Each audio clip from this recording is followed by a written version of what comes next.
बाबा साहब अंबेडकर जी की जयंती की पूर्व संध्या पर आयुक्तालय के आदेशानुसार आज हम सभी भारतीय ज्ञान परंपरा केंद्र और राष्ट्रीय सेवा योजना के संयुक्त तत्वावधान में बाबा साहब के जीवन और जीवन संदेशों को समझने का प्रयास करेंगे। इस अवसर पर मंच पर उपस्थित महाविद्यालय के प्राचार्य डॉक्टर सरला पंड्या में एवं उपस्थित समस्त प्रोफेसर्सगण, सामने में उपस्थित विद्यार्थीगण, आज जरूरत है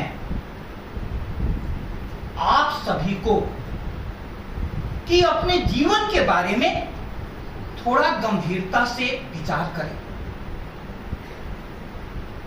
इसके पीछे एक दो कारण हैं।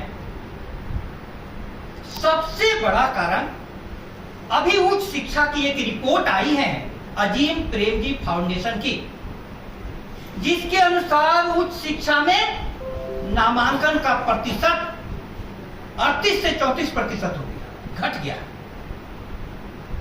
अर्थात नई पीढ़ी उच्च शिक्षा की तरफ से उदासीन हो रही।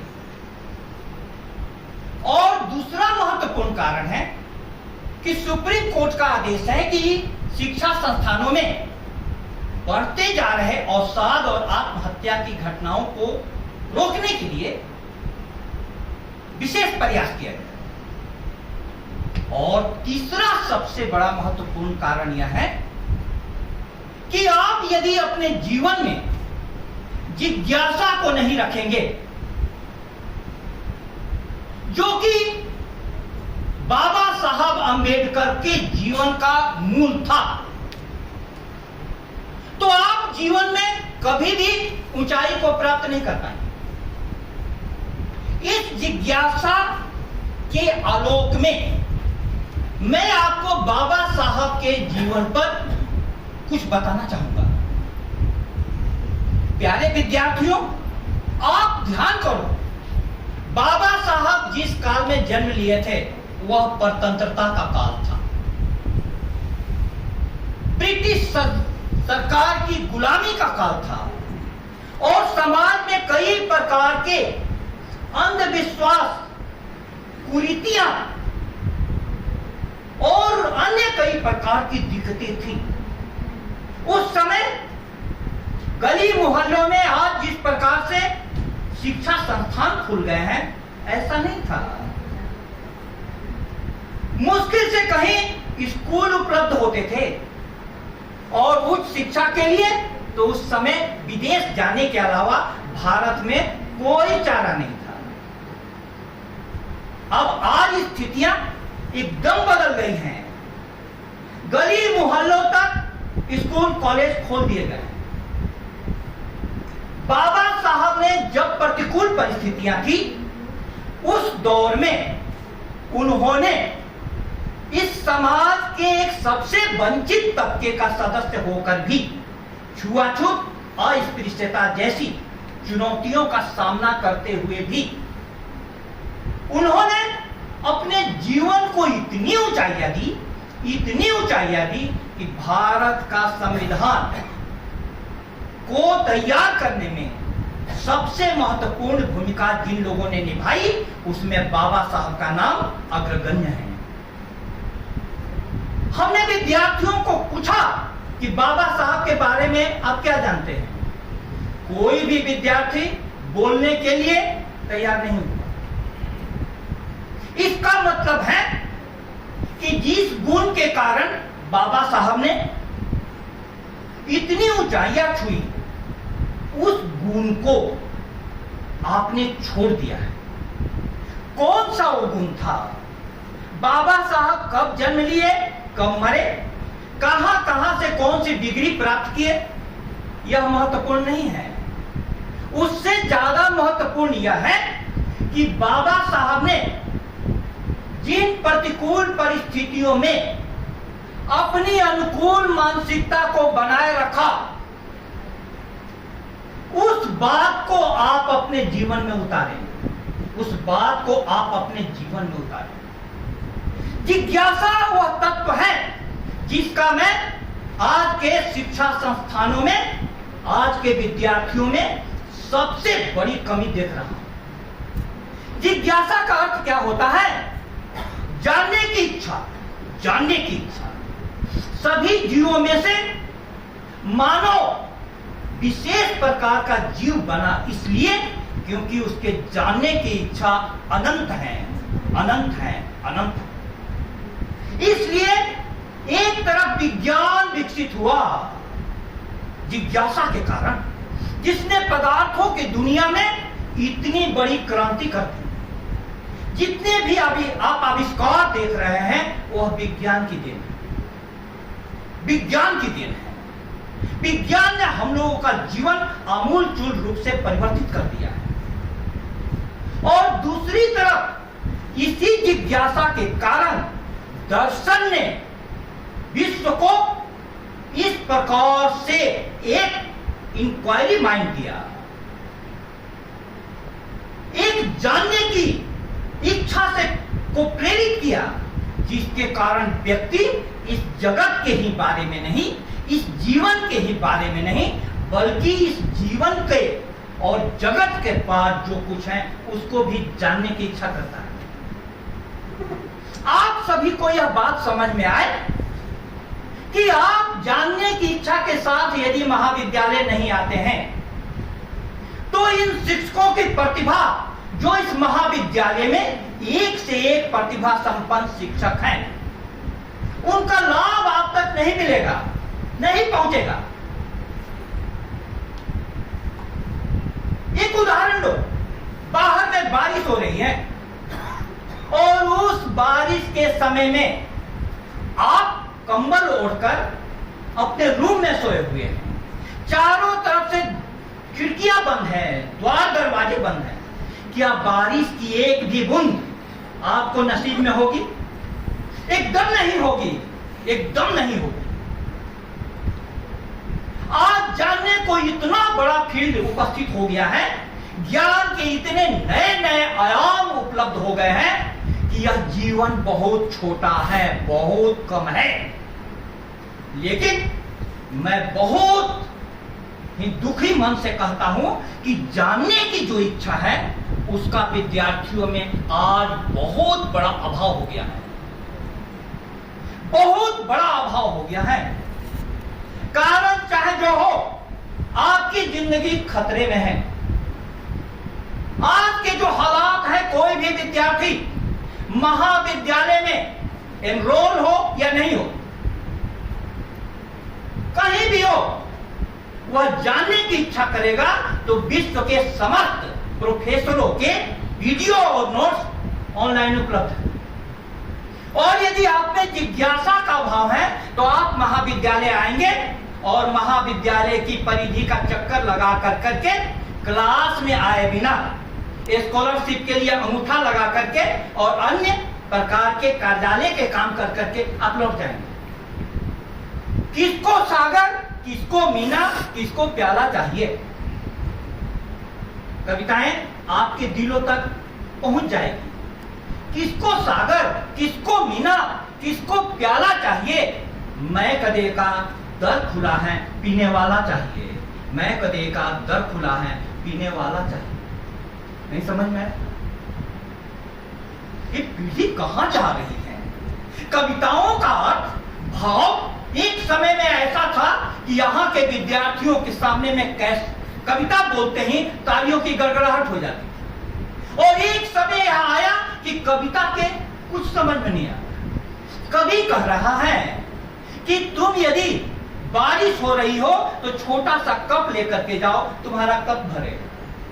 बड़ा जग लेकर के जाओ, तुम्हारा जग भरेगा। और उससे भी बड़ा टब लेकर के जाओ, तुम्हारा टब भरेगा। कितने प्यारे ढंग से कवि ने कहा, किसको सागर, किसको मीना, किसको प्याला चाहिए? मैं कदे का दर खुला है, पीने वाला चाहिए। बाबा साहब अंबेडकर की जिज्ञासा, बाबा साहब अंबेडकर के ज्ञान की प्यास, इतनी अद्भुत थी कि भारत की सबसे बड़ी पर्सनल लाइब्रेरी बाबा साहब के पास थी। बाबा साहब के पास थी। इतनी किताबें वे खरीदते थे, इतनी किताबें पढ़ते थे, इतने विषयों में उन्होंने डिग्री ली कि आप जानेंगे तो आश्चर्य कर जाएंगे। और बांसवाड़ा की पीढ़ी आज मौलिक पुस्तकों को छोड़कर सिर्फ पासबुक के सहारे हो गई है। पासबुक वाली विकृति आपको कहीं का भी नहीं छोड़ेगी। इसलिए आजकल की प्रतियोगिता परीक्षाओं में हो क्या रहा है कि सीटें खाली हैं 200, लेकिन निर्धारित कर दिया गया कि कम से कम 40% नंबर आना चाहिए। सीटें भरी महज 5-6।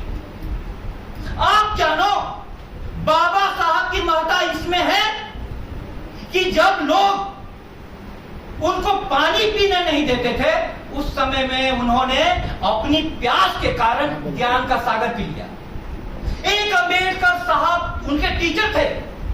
उन्होंने बाबा साहब को जीवन को इतना प्रभावित किया कि बाबा साहब का उपनाम ही आप अम्बेडकर सुनते हैं उनके टीचर का। दूसरे टीचर ने उनको एक पुस्तक दी, the teachings of Buddha, the teachings of Buddha, यानी बुद्ध के उपदेश। उस किताब ने उनको इतना प्रेरित किया कि बाबा साहब ने धर्म की खोज की। एक तरफ ज्ञान की खोज, सत्य की खोज, अपने जीवन की खोज, इसकी खोज में वे डिग्रियां लेते फिरे विश्व के सारे प्रसिद्ध विश्वविद्यालयों से, प्रसिद्ध संस्थानों से। और दूसरी तरफ भारतीय समाज की जो उन्होंने चुनौतियां देखी, तो उन्होंने अपने हिसाब से धर्म की भी खोज की। उनका एक कथन हमेशा दोहराया जाता है कि बाबा साहब ने कहा कि हिंदू धर्म में मैंने जन्म लिया है, किंतु हिंदू धर्म में मैं मरूंगा नहीं। ऐसा बाबा साहब ने क्यों कहा?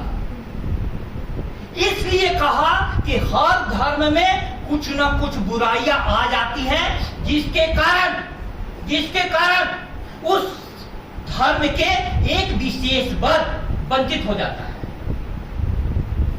अब बाबा साहब ने खोज की कि कौन सा धर्म हमारे लिए अनुकूल रहेगा। देखो प्यारे विद्यार्थियों, हम लोग सिर्फ धर्म, हमारा जो धर्म है जन्म से, कैसे? हमने हिंदू घर में जन्म लिया, हिंदू हो गए। कोई मुसलमान घर में जन्म लिया, मुसलमान हो गया। कोई ईसाई हो गया, कोई सिख हो गया। धर्म हमारी खोज नहीं है। बाबा साहब की खोज कितनी प्रगाढ़ थी कि उन्होंने खोजा, सारे धर्मों के सत्यों को जानने का कोशिश किया। उनके मन में एक प्रश्न उठ रहा था। वो कौन सा प्रश्न था? फिर रहा है आदमी भुला हुआ, भटका हुआ, एक न एक लेबल हर एक माथे पर है लटका हुआ। आखिर इंसान तंग सांचों में ढला जाता है क्यों? आदमी कहते हुए अपने को शर्माता है क्यों? आदमी कहते हुए अपने को शर्माता है क्यों? हम अपने आप को आदमी क्यों नहीं कहते हैं? धर्म के आधार पर, जाति के आधार पर, क्षेत्र के आधार पर, भाषा के आधार पर, लिंग के आधार पर आदमी आदमी का शोषण कर रहा है, आदमी आदमी से संघर्ष कर रहा है। इसीलिए बाबा साहब ने संविधान में यह प्रावधान किया कि किसी के भी साथ धर्म के आधार पर, जाति के आधार पर, क्षेत्र के आधार पर, भाषा के आधार पर, लिंग के आधार पर या किसी भी आधार पर भेदभाव नहीं किया जाएगा।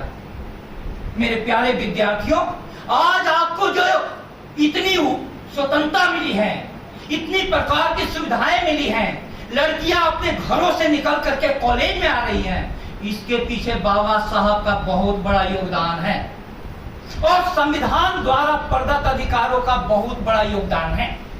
मैंने आपसे कहा कि आप अपनी जिज्ञासा को जगाइए, जानने की इच्छा को, और आप यदि जिज्ञासा को जगाएंगे तो कॉलेज में आते ही आपको पता चलेगा कि यहाँ पर ज्ञान के दरवाजे खुले हुए हैं। सबसे पहले आकर के आप अपनी लाइब्रेरी में समाचार पत्रों को उलट करके देश दुनिया से परिचित हो सकते हैं। उसके बाद आप अपने शिक्षक के क्लास में जाकर करके पूरी तरीके से अपने विषय में प्रवेश कर सकते हैं। उसके बाद आपकी कोई विशेष क्वेरी हो तो आप उस क्वेरी को लेकर के किसी भी टीचर के पास, किसी के भी पास जाइए, वो आपकी जिज्ञासा को जरूर शांत करेगा। आपने एक छोटी सी कहानी का मैं आश्रय लेता हूं प्यारे विद्यार्थियों, ताकि बाबा साहब की जिंदगी आप तक पहुंच सके। आपने यह कहानी सुनी होगी, खरगोश की कहानी और कछुए की कहानी। कितने लोगों ने सुनी है? हाथ उठाओ। कितने लोगों ने खरगोश की कहानी और कछुए की कहानी सुनी है? अब उस कहानी को मैं बाबा साहब के संदर्भ में उनका जीवन संदेश पहुंचाने के लिए आपके लिए इस्तेमाल कर रहा हूं। आप यह जानते हैं कि खरगोश और कछुए में यह निश्चित हुआ कि लक्ष्य तक पहले कौन पहुंचेगा। लक्ष्य तक खरगोश सोचा कि मेरी तो चाल इतनी तेज है कि मैं थोड़ा दौड़ूंगा, बहुत आगे निकल जाऊंगा। लेकिन कुछ देर के बाद खरगोश जाकर के एक पेड़ की छांव में आराम करने लगा। इधर कछुआ लगातार चलता गया, कछुआ लगातार चलता गया और मंजिल पर पहले कौन पहुंचा? जोर से बोलो, कछुआ। कछुआ। क्यों? क्यों? क्योंकि उसने लगातार चलना जारी रखा। बाबा साहब के जीवन का अध्ययन कीजिएगा तो बाबा साहब में कछुए की तरह लगातार चलने की प्रवृत्ति थी। लगातार कितना लंबा संघर्ष उन्होंने अपने जीवन में किया है, लगातार। और दूसरा, बाबा साहब में खरगोश की तरह तेज चलने की भी प्रवृत्ति थी। उस समय में इंग्लिश और कई प्रकार की भाषाओं में वे प्रवेश कर गए। कई भाषाओं के वे ज्ञाता थे, कई विषयों के ज्ञाता थे। मैं पूछना चाहता हूं कि जब उनके सामने में कांटे ही कांटे बिछे हुए थे जीवन के राहों पर, तब उन्होंने जीवन में इतने फूल कैसे खिला लिए? यह सोचने का दिन है। और जब आपको जीवन में चारों तरफ फूल ही फूल दिए गए हैं, शिक्षा रूपी फूल, इन सारे शिक्षकों की नियुक्ति किस लिए हुई है? आपको पढ़ाने के लिए। लेकिन शिक्षक इंतजार करते रहते हैं और विद्यार्थी क्लास में नहीं आते। इस जिज्ञासा के बिना आप कहां पहुंचेंगे? आप बाबा साहब के जीवन से मैं अपनी बात को विराम दूं, यह कहते हुए कि आप इस बात को सोचें, जो कांटों की चुभन सहकर बड़ा हुआ है, तूफानों से लड़ा और फिर खड़ा हुआ है। कांटों की चुभन सहो, बिना कांटों की चुभन सहे हुए तुम्हारी जिंदगी में फूल नहीं खिलेंगे। जो कांटों की चुभन सहकर बड़ा हुआ है, तूफानों से लड़ा और फिर खड़ा हुआ है, जिसने जीवन की धूल हमेशा चाटी है। स्वर्ग में भी याद रही जिसे भारत की माटी है। बाबा साहब अपनी परिश्रम के बदौलत, अपनी प्रतिभा के बदौलत ऊंचे जगह पर पहुंच चुके थे। उनको जरूरत नहीं थी समाज के दुख दर्द को बांटने के लिए खुलेआम सबसे लड़ाई बोलने की। लेकिन बाबा साहब ने क्या किया? उन्होंने अपने सुख की चिंता नहीं की, पूरे समाज के दर्द की चिंता की। यह है बाबा साहब, जिसने जीवन की धूल हमेशा चाटी है। स्वर्ग में भी याद रही जिसे भारत की माटी है। उस धीर वीर की याद में आज झुकना होगा, उन्हीं पथों पर दृढ़ बने रुकना होगा। बिना बाबा साहब को जीवन में उतारे हुए, बिना उनकी जिंदगी के संदेशों को समझते हुए तुम अपने जीवन को ऊंचाइयों पर कभी नहीं ले जा सकोगे।